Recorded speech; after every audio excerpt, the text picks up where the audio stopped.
Hey,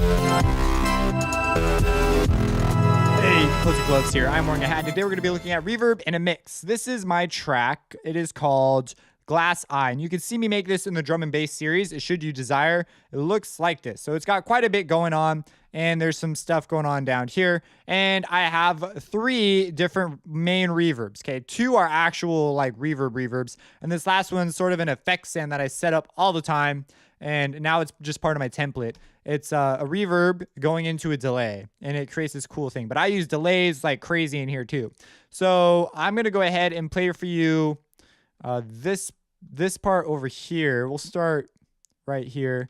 And well, there's just a lot of interesting things I do with reverb in this track. Because here let's do this one first. So I'm going to play this for you. And here I'm automating the reverb on and off to affect the spatial positioning of it in a mix. Because if it's more reverb and less direct sound, it's going to sound like it's farther away. So I take advantage of that on the square lead. So this guy right here. Another thing is, you see, if I scroll through here, watch down here, see how much stuff I'm sending in at the various levels I'm sending it to. So there's one. And there's a couple more, and those are going to the high pass reverb. I wanted those in the high pass. And so just an interesting deal, trying to create room in my mix without making it like just a mess. So here it is. Now this is not mastered, by the way, so it's been mixed but not mastered.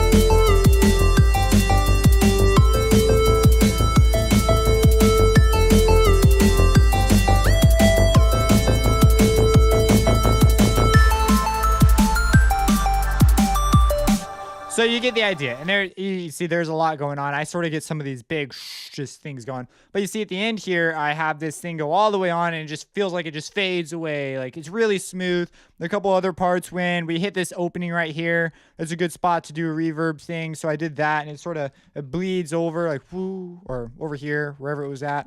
And then, whoops, I don't want to do that. And then, yes, so that's that reverb, and that's the idea behind it. And as far as the settings go, I was just trying to make something that didn't clash, and it's going through the reverb, and I go ahead. There's no low cut really on this one. There's a bit of a high cut. I usually do this because that high stuff, most people can't hear it anyways, like 20 to like 18. I usually try and dip that. I don't like take it away completely, but usually if there's like a tone sitting somewhere. Now these are all synthesized sounds. This is more of a sample recommendation. A lot of samples, sometimes the person who made them may have lost hearing in that range, and you'll find this like one tone up there. And so just go ahead, and I usually safely can filter out that area just to be sure. So just something that because I hear them all the time, and I'm like, oh my gosh, like if a TV's on, I can usually hear it because it'll make a tone up there, and a lot of people either just tune it out or they don't hear that tone because it's too high for their hearing. Okay, so that's the reverb. And then let's go ahead and jump over. Sorry about that. I don't know why I got distracted on that. Oh yeah, I was telling you why I did that. So this is an effect send again. So this is a reverb and a delay bank. So this is creating just a, like it's really sort of an interesting effect, and switching the order can change things quite a bit too. Let's see if I can find a track that's going to 14. Let's see if we have one going to 14, or I might have usually I'll route them directly to 14, and then I'll just automate the volume on the channel itself. So that might be a little bit difficult to find in this track, but you'll notice that a lot of my drums are going to the high pass send.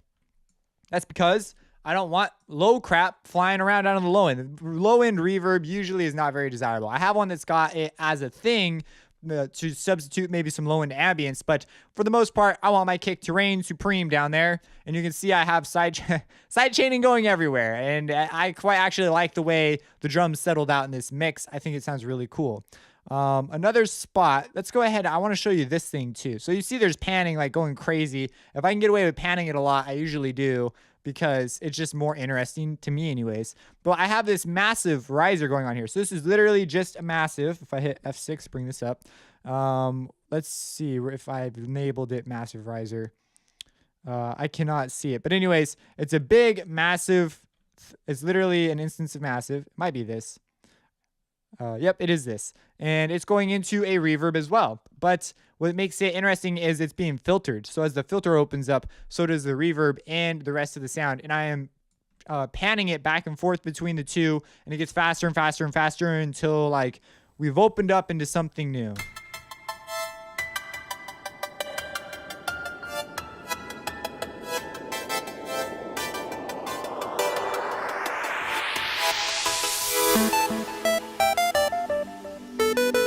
And you hear there's that nice shh as well. That is something that reverbs. I picture it. A lot of people will take samples and just snap them there. And especially when I was in the mixing courses at the school at Citrus, a lot of new students, they just sit there, put it there. I always, whenever I have something that goes, zh, unless I deliberately want it to chop, I always want like a little bit of mist. I picture it like mist, like like that to me makes so much sense. It's like the most natural downfall, down riser, whatever they call them, downers. You know, when they have those, that's like the best way to get those is if you use the actual source material.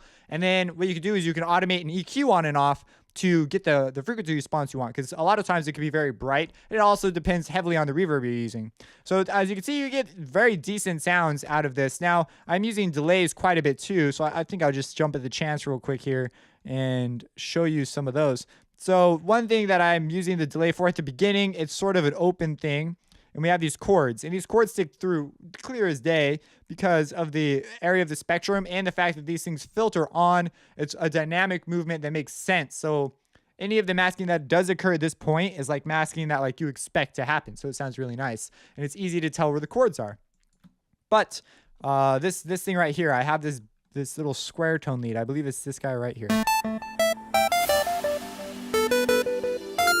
Oh, that other thing, that's an instance of contact then that's doing that or something. But anyways, you hear that there's a delay. And that's an alternative to reverb in this case, because I don't want to use, we'll look at another example of this later, but I don't want to use a reverb here because in this particular case, especially with these higher things, a delay, first off, stylistically sounds cooler. And I've made it in a tempo with the song so that it goes back and forth. I believe I'm just using the fruity delay, or it's the delay built into the synthesizer, which is kind of a cool deal. If we hit F6, this guy, I'm using, what is it, massive? And I'm using the delay send right here. So you can actually do it, and they match the left and right do, but you could get really crazy with stereo as well. And the reason I do this is, again, the reverb, if I put a regular reverb, like if I heavily reverbed this, so we'll send it out like the reverb send. You get that sort of metally sound. I didn't want that, but I still wanted this to sound like, oh, this is like not super close to you. So that's what I settled on. And it sounds quite nice. I like it as an alternative. And it makes more sense musically because then we have all these extra cool side benefits in this case. Sometimes they're just side problems. But a very cool deal. Over here, there's a pretty cool moment. We go from this sort of atmospheric, we've just done that. And you see, here's an example of something I didn't necessarily reverb this. It's probably going to 14. Let's go into 34. They're both going to 34. What did I do on 34? It might just be a level adjustment. Nope, they're going into a delay verb send. I wanted to configure it differently, I suppose. Sometimes I will recreate it because I want different settings. But anyways, you see they're going into a similar deal. And so over here in the middle here, we'll get this big wash of sound. And then this is one of those downers I was talking about. So and we go from a very airy sound, and then we get very close right here. And it's all done through automating reverb or just taking advantage of these different sends or effect slots that I have going on here. So it's just everywhere in this track. So let me go ahead and play this for you.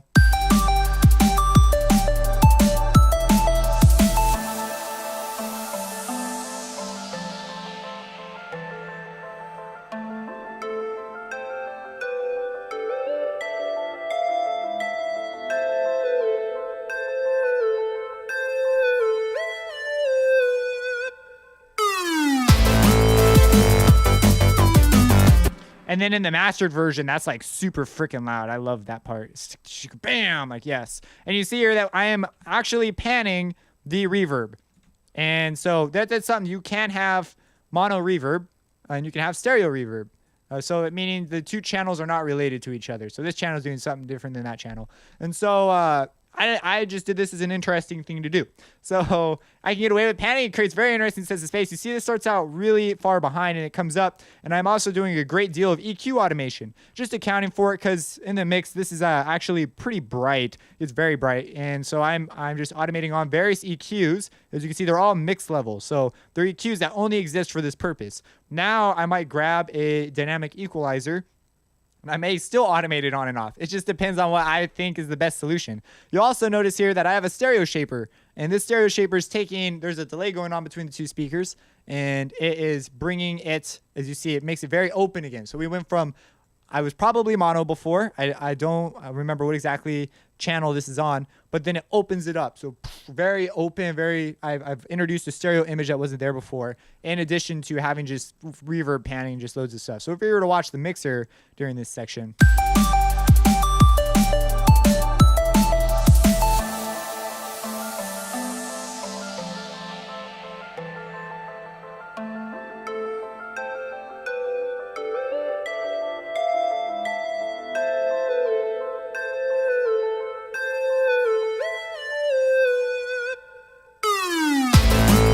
And then I settle back to where it was. So this is just an opportunity to really just get really cool with some interesting effects. So that's some examples of it in a mix. I always like to toss some of these in just so that you guys see how I use it in a thing. And as there are videos of me mixing online on my channel that you can look up. The drum and bass series has a couple of them, and I plan to do a couple more. Because these are before I did set up my template. But as you can see, organization is something that also just having something well organized that looks nice. So if it looks nice but it's not organized, I call that clean. If it looks nice and is organized, but it can look terrible, but it can be very organized. Meaning you can get to stuff quickly. Organization is more important than cleanliness. But having things organized in a way, both obviously is better. A little more inspiring, easier to work with. If you have any questions, let me know. Subscribe, support me on Patreon, and I do private lessons if you are interested. And have a blessed day. Shooting stars fly above.